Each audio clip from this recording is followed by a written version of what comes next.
There's this story from Ghana about, this young girl looking at his father who is peering into the past intensely. And the girl says, "Papa, you are always looking into the past. Why?" And the father looks at her and says, "My daughter, because the answers to the future always reside in the past." And that's where knowledges that are banished in the past, like Ubuntu, become relevant.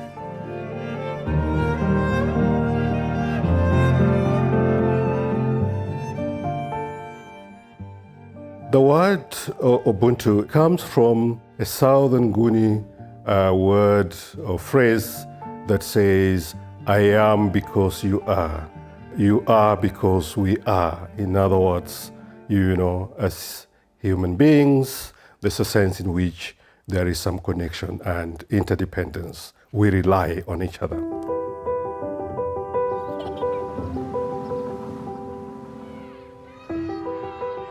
Let me start by saying that Ubuntu is not a political program. I also want to add that it is not, a religious, expression. Ubuntu is about our social awareness, a consciousness of the others, a consciousness of the fact that we all have a responsibility to ourselves as human beings, especially the vulnerable among us. But perhaps more importantly, we also have a responsibility to, the world around us, the totality of our environment.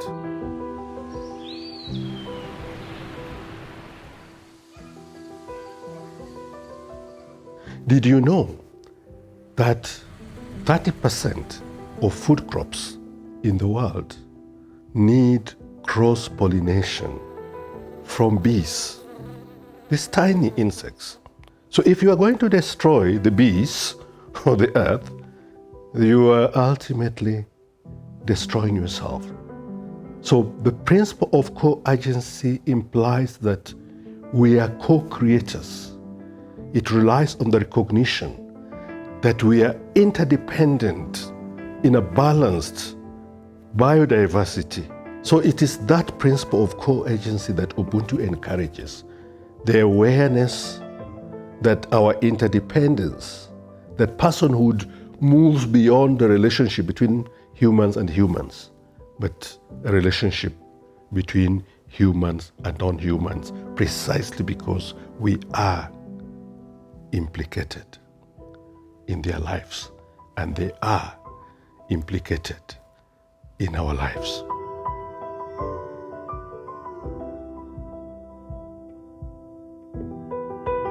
Even in the West, which thrives on the principle of individualism, there's a sense in which they agree that they are fundamental, basic human rights that each one of us owes to the community.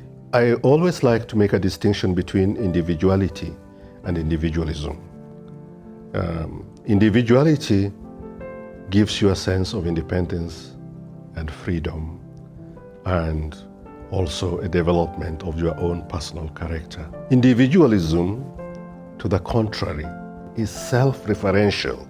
It is about you, me, all the times.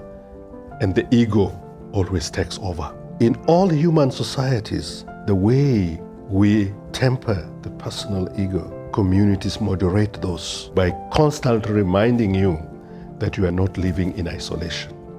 You belong to a family, you belong to a broader community, you belong to a community of your peers, and you also belong to the world, and you have a responsibility for that world.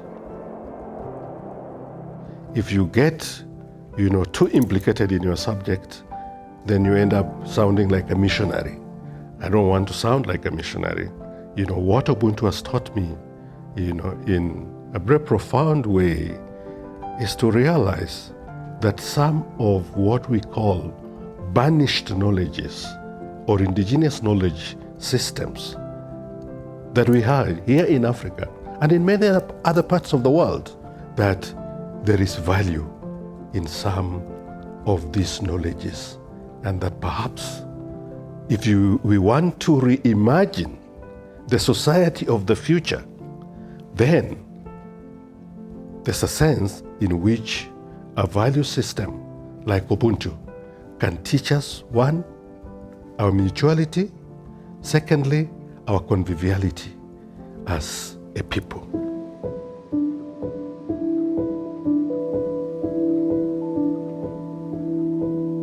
Let me go back to our history in South Africa here. And, the emergence, or shall I say re-emergence of Ubuntu was at a very, very critical moment in the history of this country. We were moving from a repressive past and into a democratic dispensation. The issue then, how do we move the society forward? How do we reconstitute a new South Africa? And this was popularized by the Archbishop Desmond Tutu. He came up, he realized that we can dig into our past and find a value system that can help us to achieve redress, restorative justice, forgiveness, and also healing. Among the African communities, around, their important rituals, birth, death, you'll always find communities coming together to support each other. Just like a ritual of greeting. It took me time to understand why people insisted that they have to be greeted. When I was at the University of the Witwatersrand, every time I was taking a break from my work, I would go downstairs at the cafeteria to buy some food. And sometimes I was so intense that I would not see the person that is serving me. I just go there and say, chicken pie. And she looks at me, chicken pie. Then she would respond, sawubona. Basically forcing me to realize that I am not recognizing her. So recognition is fundamental. As Mother Teresa used to tell us, compassion is useless without action or application. Ubuntu is about the idea of acting. If you empathize, then go out and share with the vulnerable among us, with the weak among us. If you care, go out and make sure that our environment is not degraded, it is protected.